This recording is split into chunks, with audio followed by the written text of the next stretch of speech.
Olá pessoal, sejam bem-vindos. Espera aí. Vamos chegando. Atualizar vocês para a semana.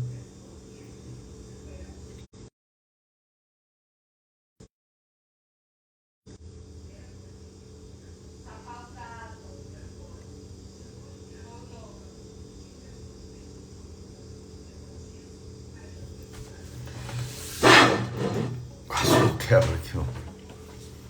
Bom, vamos lá. Eu até fixei aí agora o link do grupo que nós montamos lá no Telegram e já estamos com quase 9.000 pessoas. Vamos ver se a gente consegue chegar a 10.000 pessoas, que aí a gente consegue ter um movimento com mais força.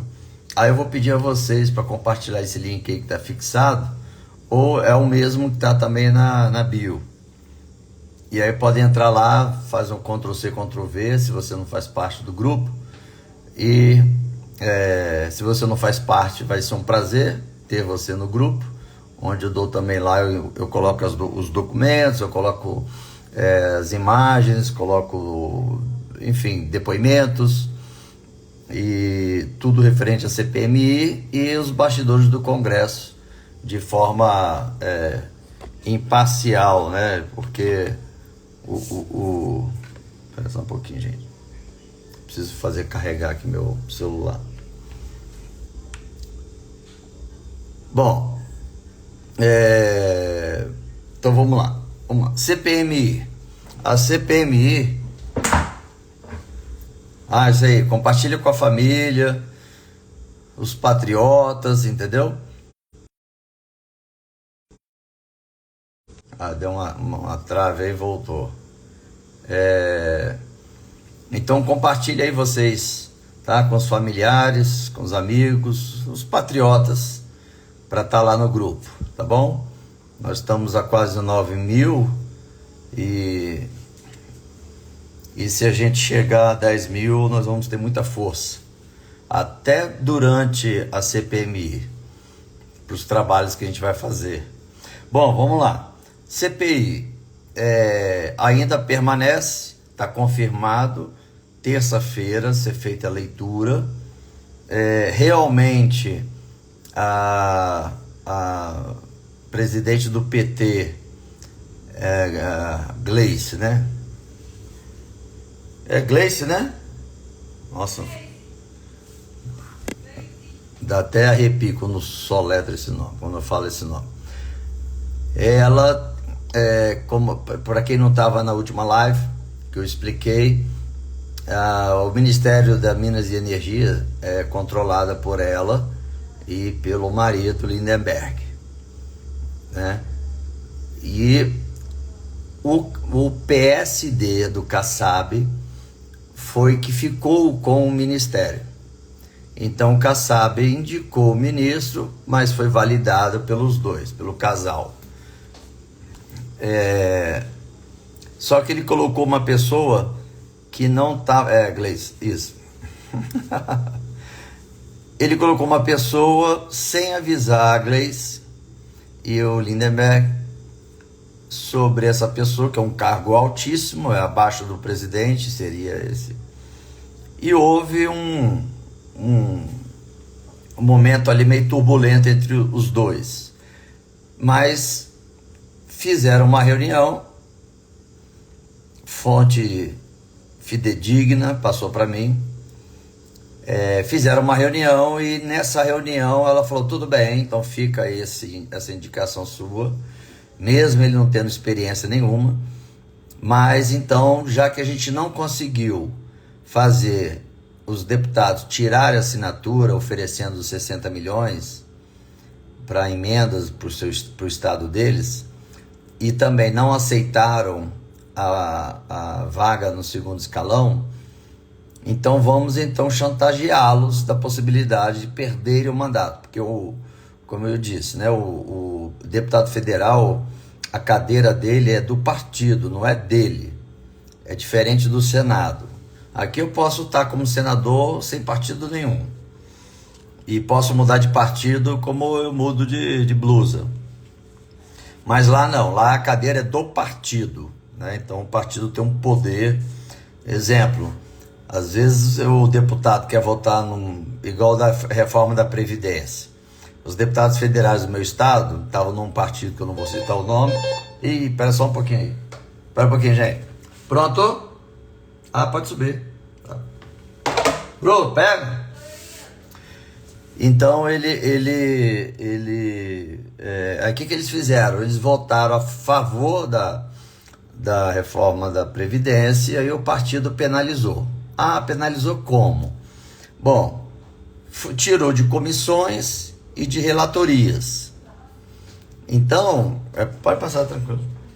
De comissões e de relatorias. Aí vocês perguntam assim, o que é comissão, o que é relatoria? Bom, comissão são como se fossem classes específicas de cada segmento, onde ali a gente debate projetos, vê a constitucionalidade, tipo a CCJ, a comissão de economia, a comissão de educação. Então, formam-se ali os grupos indicados pelos partidos para debater, fazer projeto de lei, fazer uma pré-votação. Aí, quando for votado na comissão, aí vai para o plenário. Então, tudo antes tem as comissões para serem debatidos os assuntos e as propostas. E, às vezes, o projeto nem é aprovado na comissão e morre por lá mesmo, entendeu?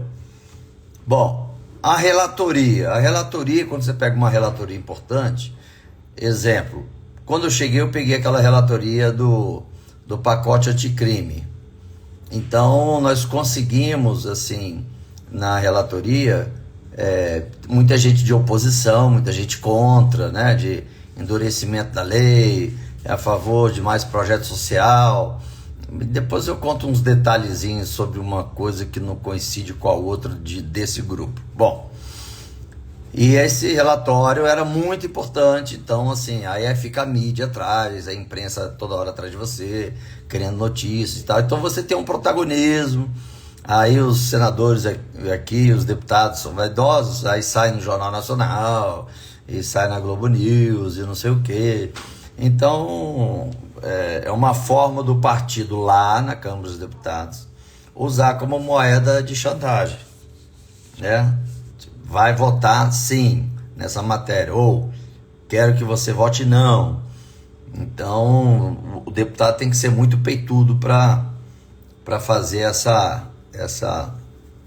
esse movimento. Bom, então a CPI, até agora, nesse momento, ela mantém o número de assinaturas e está definido ser lido na terça-feira, tá?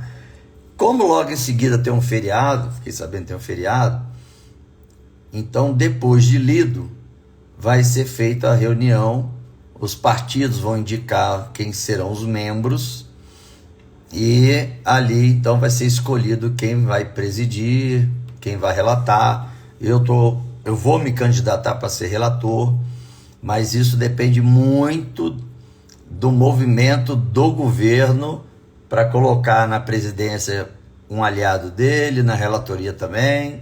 Então a gente precisa fazer um movimento aí forte para que nenhum aliado do presidente possa presidir ou ser relator.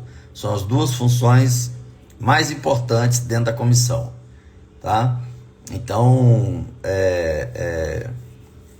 eu acredito que se você cada um aí fizer um movimento em cima do deputado federal do teu estado e do senador, claro, de forma, né, educada, ponderada, a pressão dá resultado, tá? Dá resultado.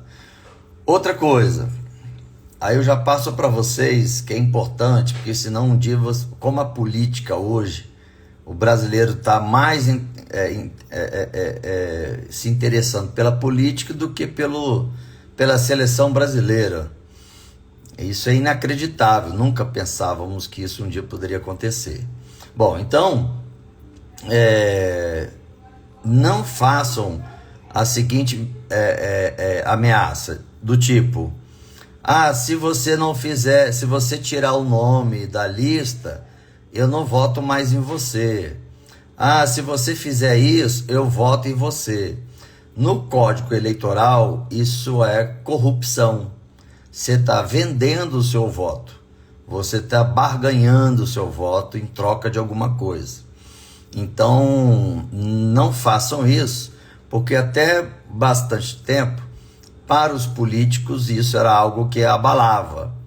Para os novos, que entraram de uma outra forma, entraram pela notoriedade nas redes sociais, formadores de opiniões em cada plataforma, não veio pelo mundo político, assim como eu, Marcelo, Nicolas e etc. Isso, além de não ter peso nenhum, esse tipo: se não fizer isso, não tem meu voto. Arrependi de votar em você. Não façam isso, porque pode ser que um vai dar print nessa ameaça e vai na Justiça Eleitoral entrar contra vocês, dizendo que vocês estavam tentando corrompê-lo, tá? Então, um aviso aí para a gente seguir na pressão, porque a gente está aqui representando vocês. Então, vocês não estão fazendo... Aliás, nós aqui não vamos fazer nada do que devemos fazer, que é representar vocês, né? Então, assim, a gente precisa também ter esse entendimento. Eu não estou aqui apresentando os meus ideais. Eu estou aqui representando os ideais da maioria dos capixabas que votaram em mim. Então, eu tenho que ser coerente. Se durante a campanha eu disse que faria A, B e C, e me pediram para fazer D também, tudo dentro da legalidade e moralidade, confirmei, dei a palavra e estou aqui cumprindo, né? Então vamos lá. Então a CPMI, a princípio, até agora, 9h da noite, 9h16 da noite, tá de pé, com número mais do que suficiente de assinatura. Mas tem uma frase, anota essa frase, que a gente falava muito lá na SWAT, que é o seguinte: se prepare para o pior, mas espera o melhor. Ou seja, muita gente é tão otimista, exemplo, a CPI já está certo, está com assinatura suficiente, e não corre atrás para ter mais. Ou aquele que corre atrás e sai desesperado dizendo que a CPI vai ser cancelada e tal. Não.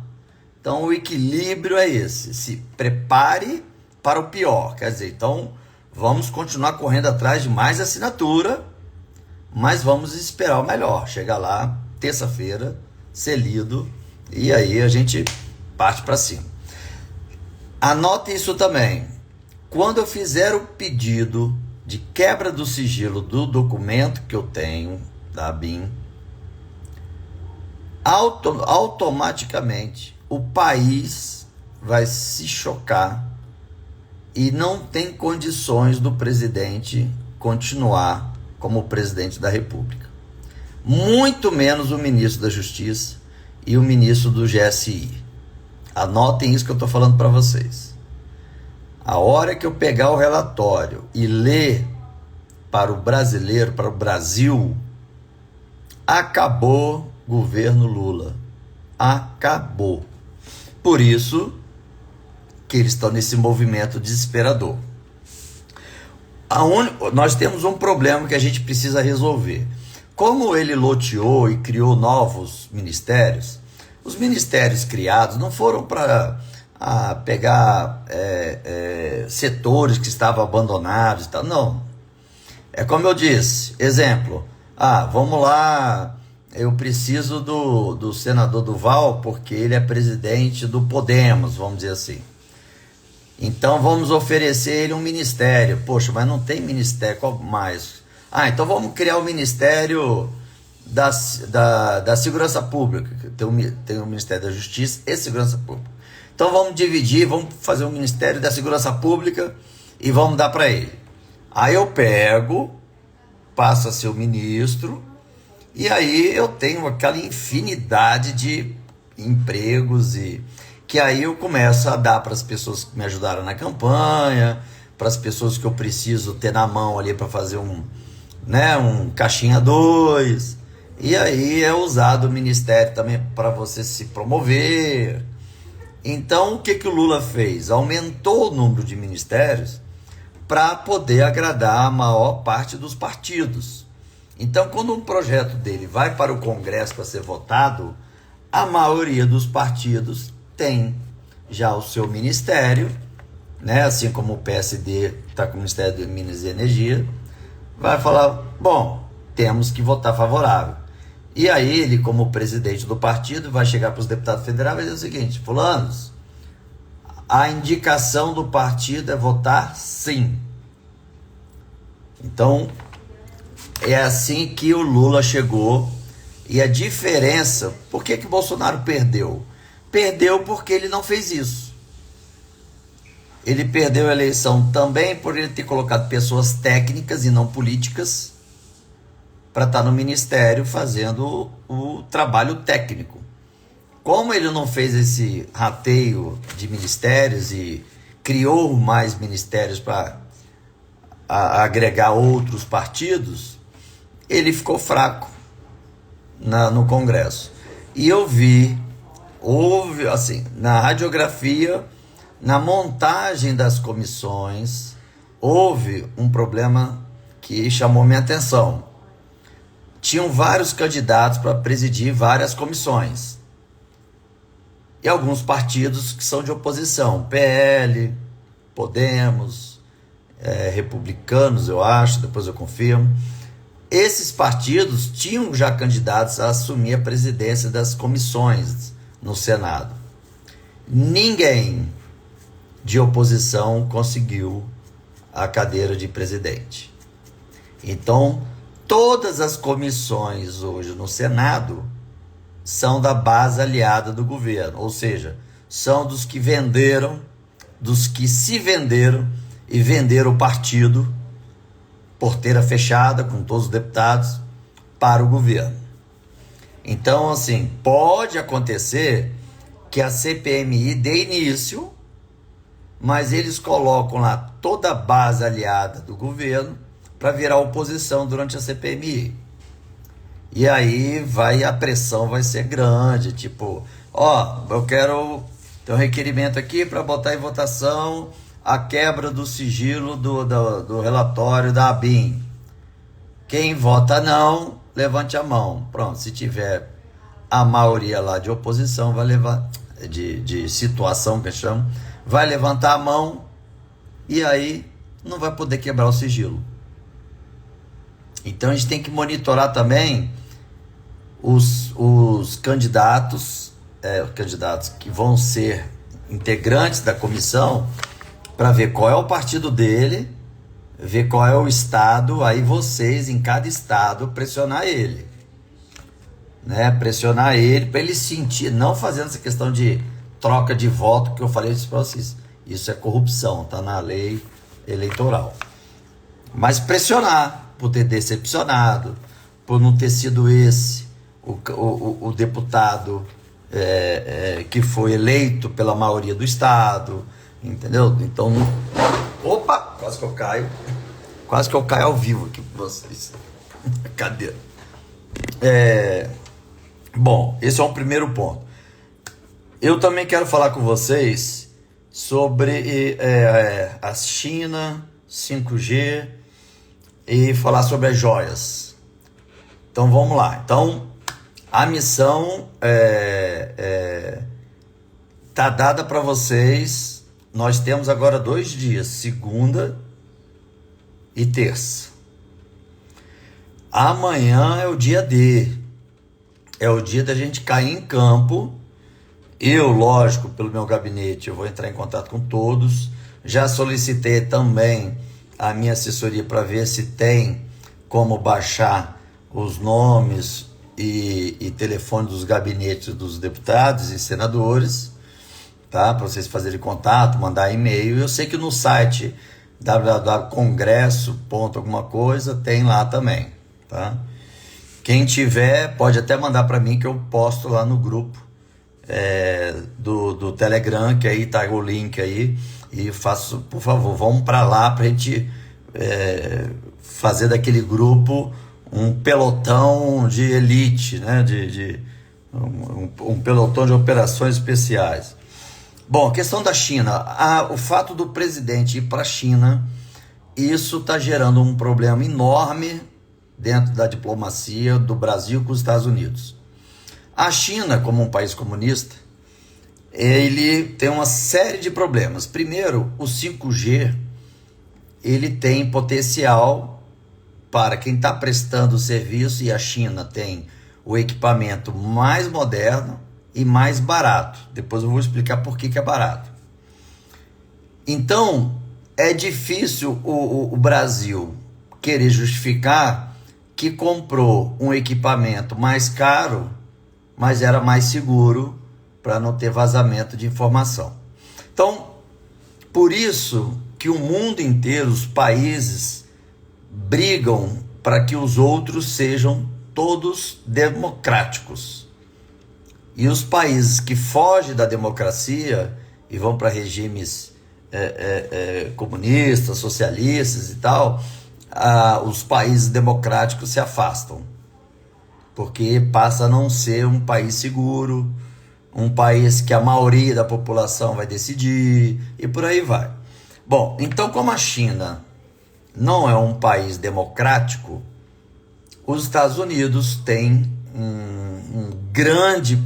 uma grande preocupação, porque se o presidente, como ele disse já lá, que fechou, para poder, ele até teve na fábrica da Huawei, alguma coisa assim, que fabrica esses equipamentos 5G.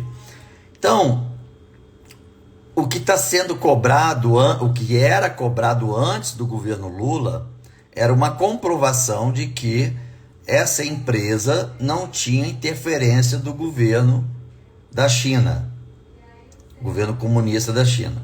Mas foi descoberto que tem.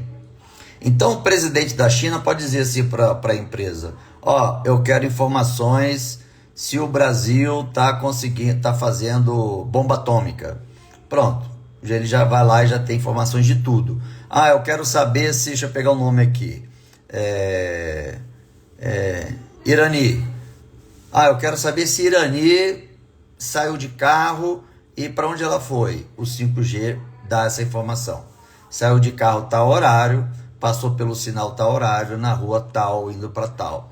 Então, o 5G ela é um equipamento que vão ser máquinas conversando com máquinas, enquanto até o 4G é a gente conversando entre a gente. Então, isso é um perigo gigantesco para a segurança do Brasil.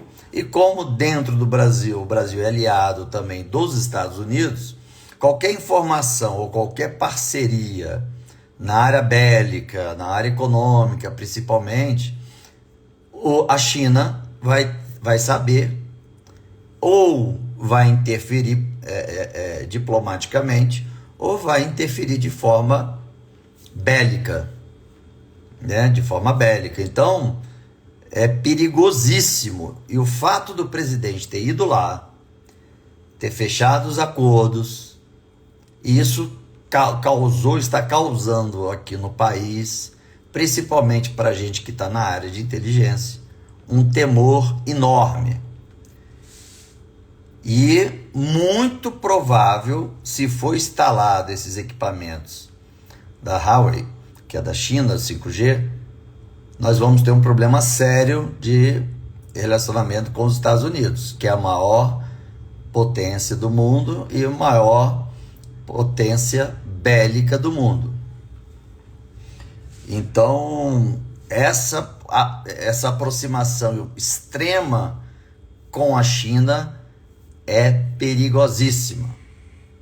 Agora, você tem o mesmo relacionamento, porque também a China é um consumidor, né? Então o Brasil também não pode deixar de de vender seus produtos, né? Então a China é um grande comprador e tal. Agora o seguinte, outro problema que eu estou entrando com um projeto de lei, porque eu vou falar uma coisa para vocês que ninguém ainda a ficha não caiu. Por que que os produtos são tão baratos na China? Porque na China o trabalho é análogo à escravidão. Na China, quase a totalidade do trabalhador que saiu da roça, vamos dizer assim, do campo, e foram para as cidades, trabalham por comida. Então lá não tem salário, não tem 13º, não tem seguro trabalhista, não tem aposentadoria. Então, assim, o governo não paga nada. Então a pessoa trabalha de forma escrava. Por isso que os produtos são super baratos. Tem uma população gigantesca que precisa se alimentar. E olha só, teve uma época que a China parou, obrigou e multava casal que tinha mais do que 2 filhos. Só que agora eles entenderam que aumentando a população vai aumentar postos de trabalho e empresas que vão explorar, né, vão trabalhar como escravos, e aí a China passa a ser a maior potência porque os produtos são mais baratos. Tem 3 categorias: aquele barato que não presta, dura pouco, tem aquele barato mais ou menos, que geralmente é uma cópia, e tem um barato que ele produz realmente para, exemplo, o celular da Apple é fabricado na China, né? Então não é assim, China, tudo que é na China é porqueira. Não, depende para onde, né, você está adquirindo. Só que essa questão é isso, você está fortalecendo o trabalho escravo. Então eu vou entrar com um projeto de lei para proibir isso, proibir que o Brasil faça qualquer negócios com um país, seja através de serviços ou de equipamentos, de produtos, com países que exploram o trabalho análogo à escravidão. Então, nós temos isso hoje na área ecológica. Na área ambiental tem isso, né? O Brasil tá queimando a Amazônia, aí começam a parar de comprar os produtos do Brasil porque está sendo contra, né, essa questão ambiental e tal, mas vai começar a ter pressão por conta do trabalho análogo à escravidão lá na China. Então, essa relação do presidente Lula com a China, o Lula não é democrático, isso é óbvio, isso é fato. Ele não consegue nem esconder, ele deixa bem claro que ele é contra, porque ele só se associa e faz acordos com países, né, de regime comunista, socialista e tal. Bom, vamos lá para outra questão. Sobre as joias. Aí depois eu abro para perguntas, tá? Sobre as joias.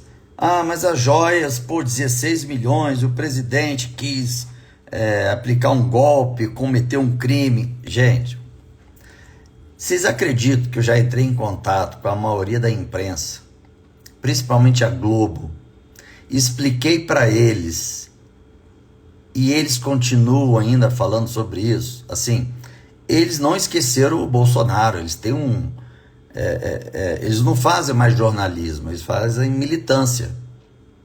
E olha que eu sou jornalista.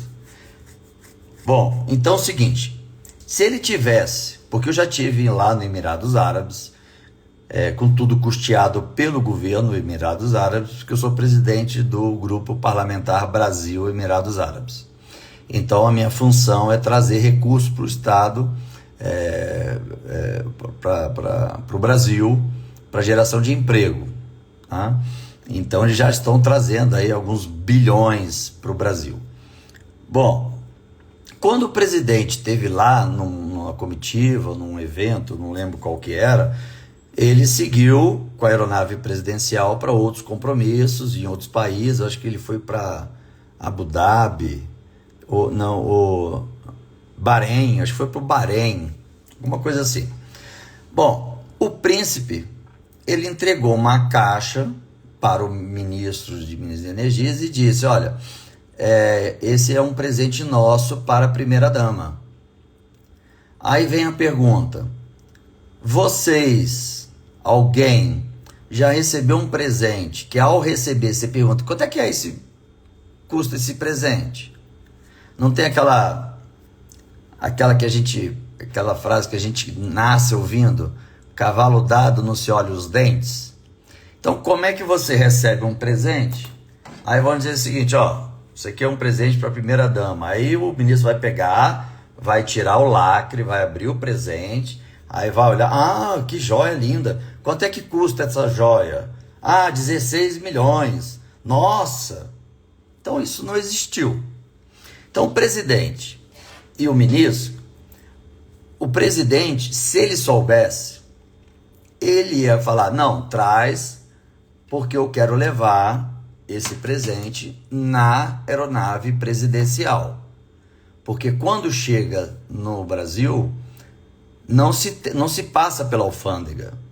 Quando você vai em trabalho em missão, eu tenho um passaporte diplomático, e quando eu vou em missão oficial, tanto para Emirados Árabes, como para os Estados Unidos, para outros países, o fato da gente ter o passaporte diplomático, a imigração não nos fiscaliza, nem pergunta o que a gente vai fazer lá, eles não podem, e você sai para uma outra porta, que você não passa nem na alfândega, porque não pode, dependendo da missão diplomática que você está indo fazer, ela tem seu sigilo.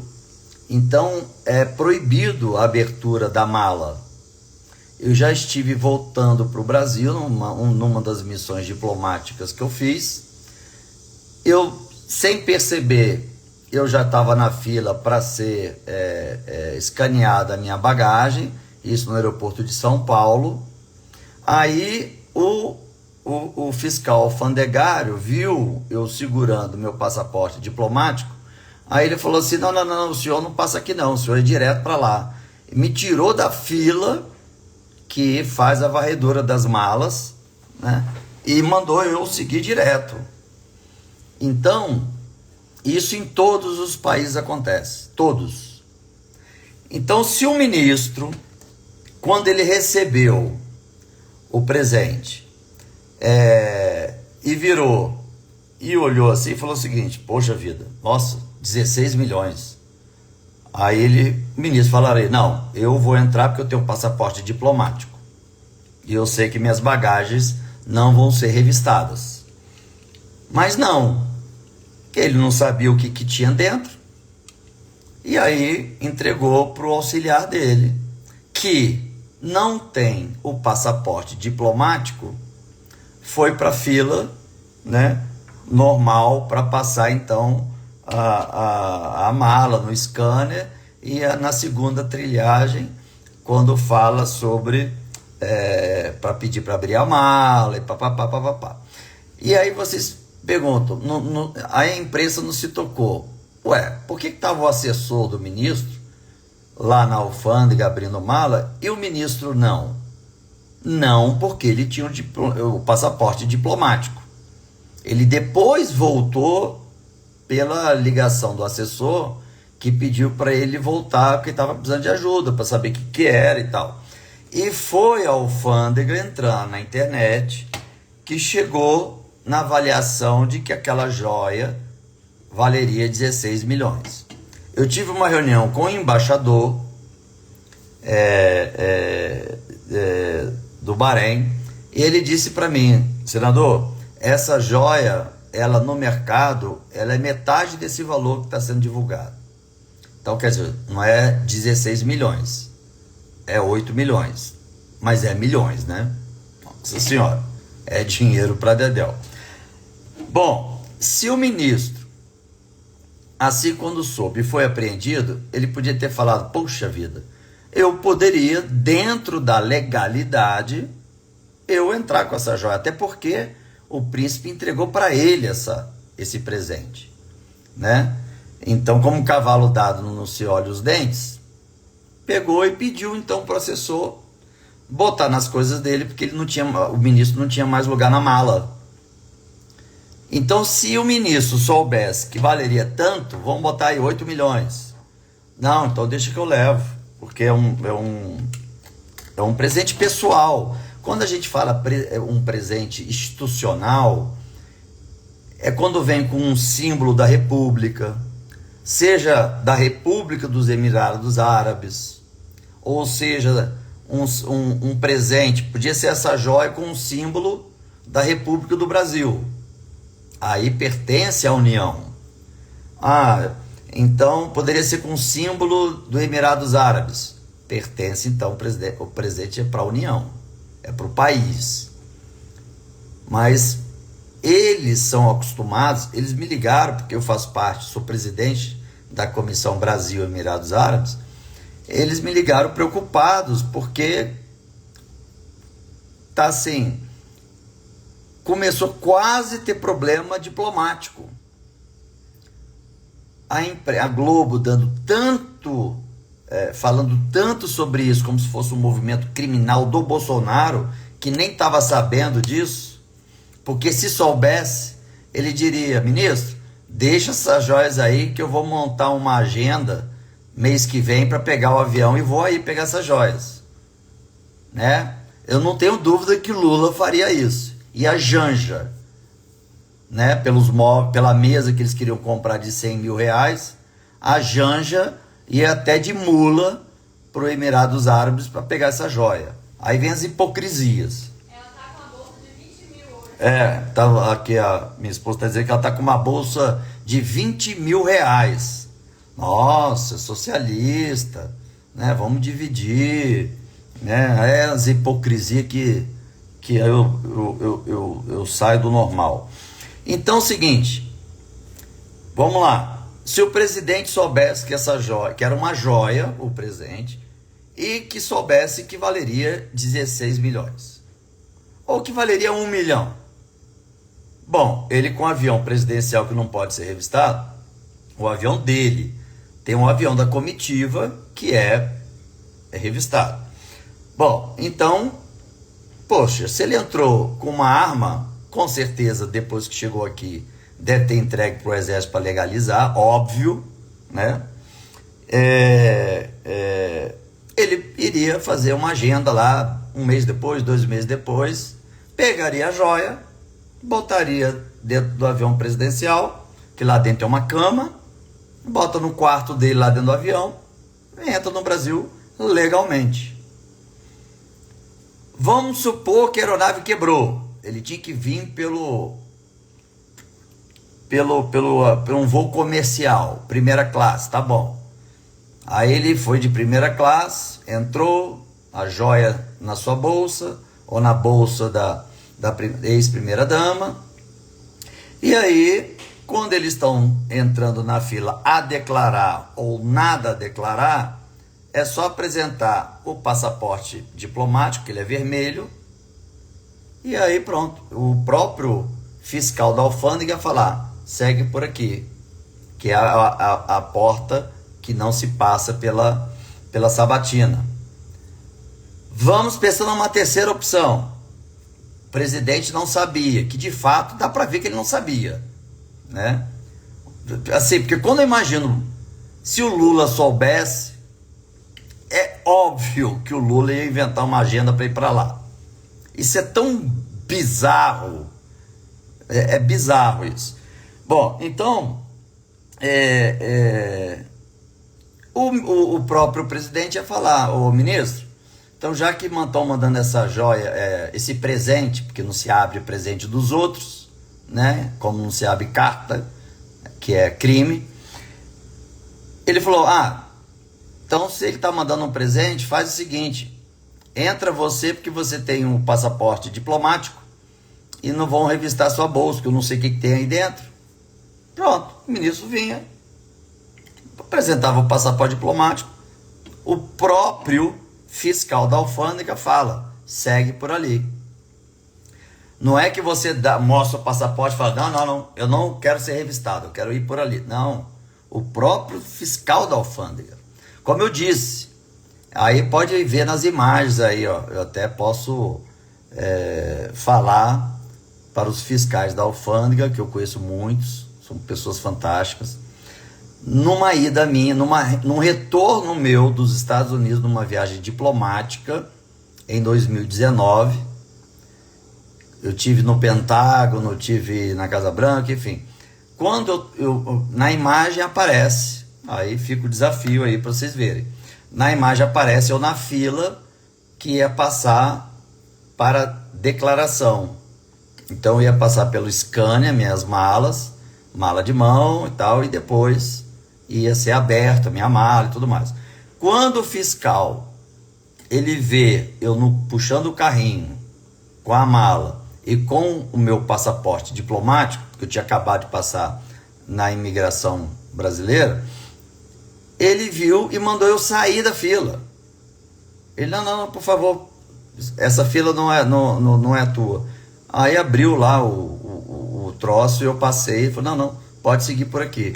Quando eu entrei nos Estados Unidos, com esse passaporte diplomático, mas também com o carimbo de uma missão diplomática, o próprio o policial da alfândega da imigração, ele não carimbou. Ele só pegou o passaporte, aí ele abriu, aí me entregou. Aí eu perguntei para ele, mas e o carimbo do período aqui, o carimbo de permissão de entrada? Ele, não, senador, como é uma viagem diplomática, eu não preciso saber nem que função você exerce, para que você está vindo aqui, quanto tempo você vai ficar e o que você está trazendo. E aí entrei sem nem pensar na possibilidade de ir para A ou B. Então isso é óbvio. Então se o presidente Bolsonaro soubesse que tinha uma joia, que não é 16 milhões, tá? Porque o embaixador me disse que não é esse valor, mas que seja lá 8 milhões, ele iria, primeira opção, pegava o avião presidencial e ia lá buscar. Aproveitava fazer mais uma reunião de negócio. Segundo, pediria o ministro para entrar com esse presente, já que ele tinha passaporte diplomático. Jamais iria pedir para o assessor entrar, que está com passaporte normal, que claramente vai passar pela porta a declarar para poder verificar o que tem na mala e tudo mais. Então foi isso. É uma coisa tão óbvia e a Globo fica querendo a mentira repetindo várias vezes se torna verdade, né? A Globo insistindo tanto nisso que assim chega a tá dando raiva já, e que as pessoas estão acreditando, até os patriotas estão acreditando que o Bolsonaro queria dar um migué dessas joias.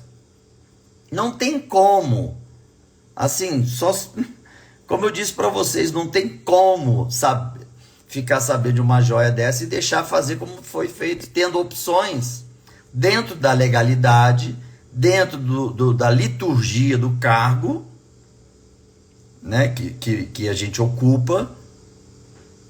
A gente tem essa prerrogativa. Agora, se eu voltando de uma viagem da Disney, que eu fui com não sei o que lá, não, mesmo sendo um passaporte diplomático, não vai ter um selo que tem holográfico, que eu estou em missão diplomática. Aí ele vai seguir o trâmite normal. Olha, carimba, pum, você vai ficar aonde, qual hotel, tal. Mesmo o passaporte sendo diplomático, entendeu? Então a diferença é a cor. Mas quando você está em missão diplomática, aí sim. E repetindo, se as joias ou o relógio, qualquer coisa tivesse o símbolo da república deles lá, do Emirados Árabes, ou do país que deu esse presente, aí sim é indiscutível que isso é do Brasil. Se tivesse o símbolo brasileiro, brasão da República Brasileira, toda de diamante, valendo 50 milhões, como tem um símbolo da República do Brasil, é do Brasil. Então uma joia que era obviamente, claramente, para uma mulher, sem dizer nenhum tipo, um presente do Emirados Árabes para a primeira-dama. Nada, não tinha nada que pudesse configurar que era um presente da República. E aí o Lula, no último, quando ele saiu do governo, vocês lembram que ele tinha mais de não sei de quantos containers e teve que alugar um galpão por R$1 milhão por mês para poder guardar as coisas que ele ganhou. Ele outro dia apareceu com um relógio de R$200 mil. Então assim, bicho, tem que ter muita paciência para estar aqui em Brasília. Vocês não imaginam. Muita paciência. E aí o Lula, tendo aprovado ano passado a utilização de 20 bilhões de reais só para propaganda do seu governo, desgoverno, governo do ódio. Tinha um gabinete do ódio, né? Agora é o governo do ódio. A imprensa, principalmente a Globo, tá num puxa-saquismo para não terminar de continuar dispensando os repórteres que estão sendo uma boa quantidade sendo mandado embora. E é isso que você está falando, Vilma. É absurdo, parece que tudo que é com o Lula pode, que é com o Bolsonaro não. E aí eu repito para vocês, CPMI, Lula sabia desde o dia 2 de janeiro. E no sábado deu a ordem de deixar acontecer a manifestação, com o conhecimento de que seria para vandalizar e na tentativa de tomada de poder. Mas ele manda o Dino e o G. Dias comunicar aos órgãos da segurança pública, Polícia Militar do Distrito Federal, Força Nacional, Guarda Presidencial, dizer que a manifestação é uma manifestação com um número bem pequeno, que no relatório fala o contrário, e que a manifestação seria pacífica, que no relatório fala o contrário. E aí a Polícia Militar bota um básico. Quando, por volta de 1 e pouco da tarde, a barreira que a polícia sempre faz para fazer a revista não estava dando conta do número de gente que estava entrando, e sempre foi uma característica da direita a não destruição. Tanto é que pegue no YouTube, vão no Google e bota manifestação impeachment da Dilma. Vocês vão ver todo mundo, os patriotas, todo mundo de direita, ou centro-direita e centro, sentado lá em cima, tudo, mas e uma pessoa falava e o público repetia, lembra disso? Por quê? Aí todo mundo, por quê?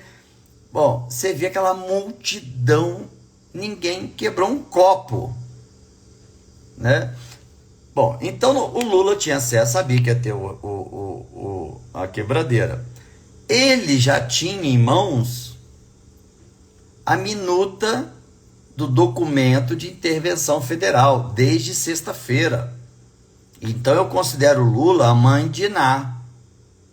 Vou apelidar Lula de mãe de Iná, porque já preveu que no domingo ia acontecer alguma coisa, que precisaria da intervenção.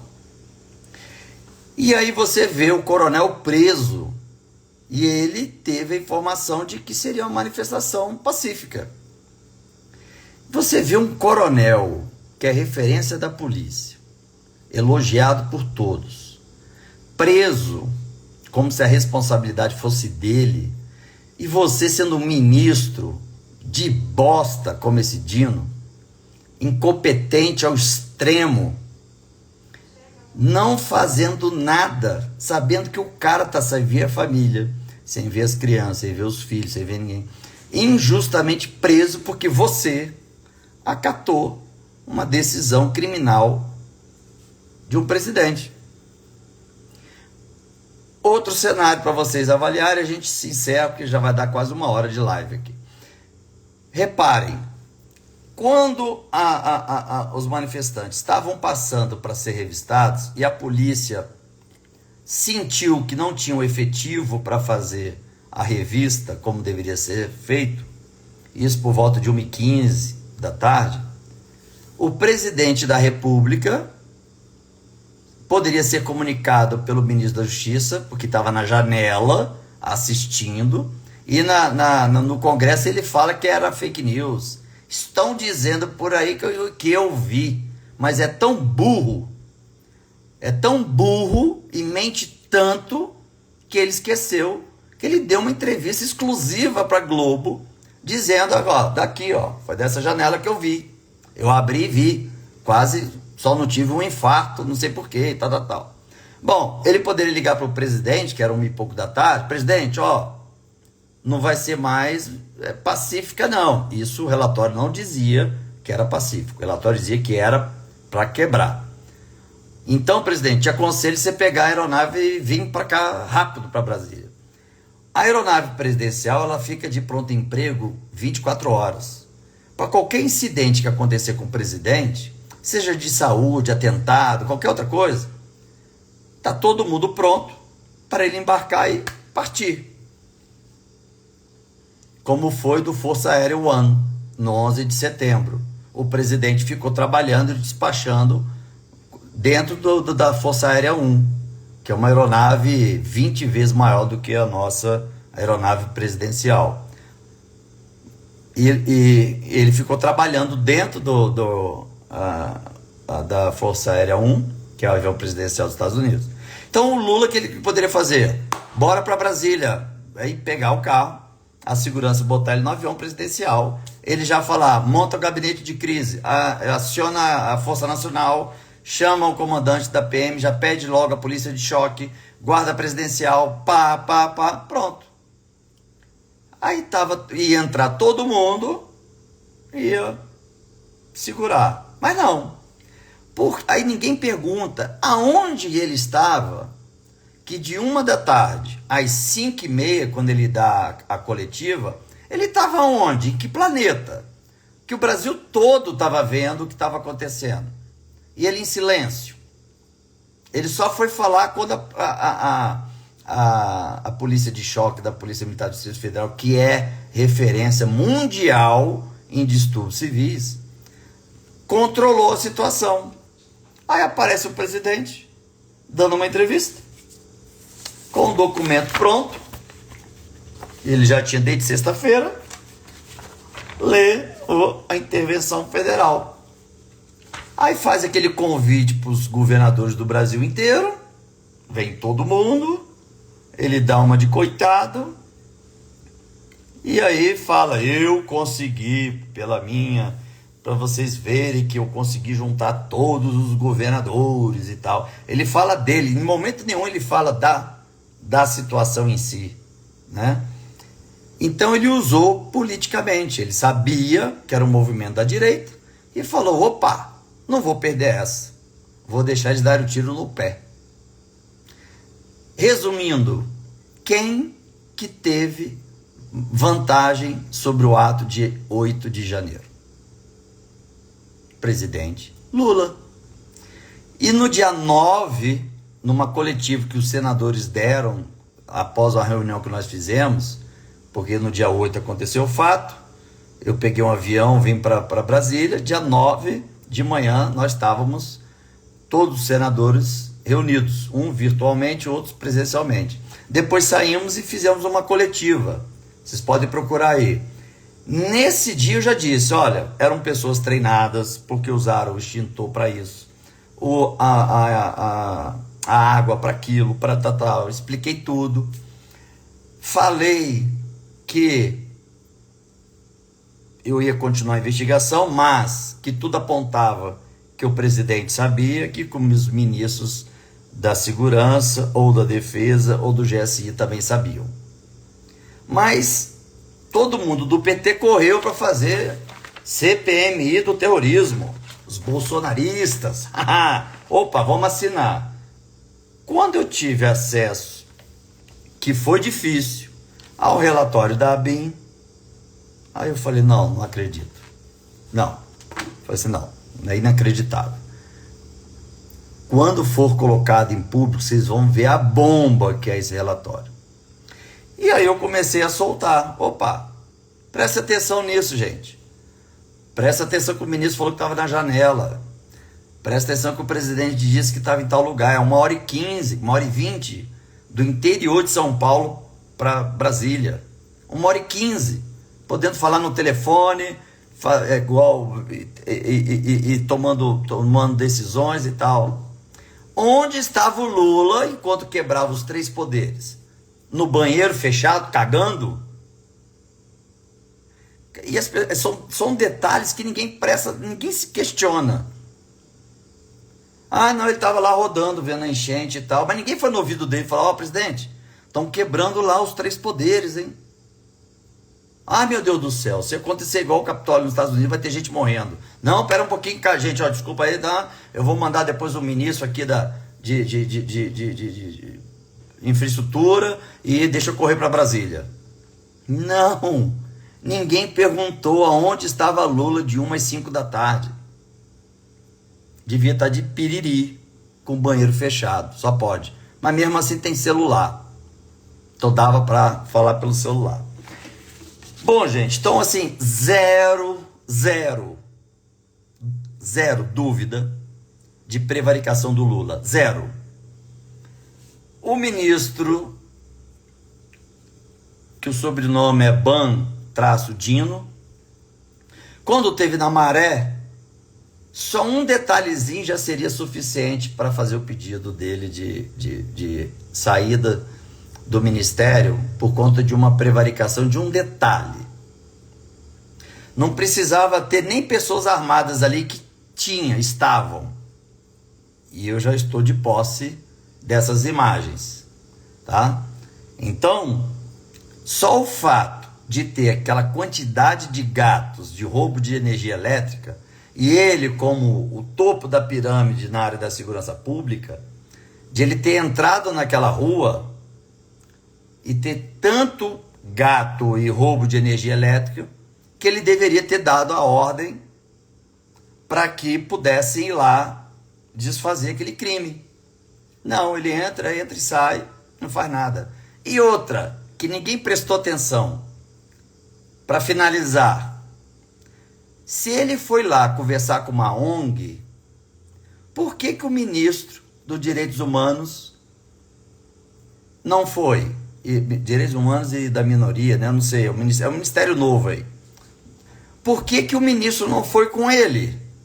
Se a pauta era sobre uma ONG, o trabalho da ONG, dentro da comunidade e tal, por que esse ministro dos Direitos Humanos,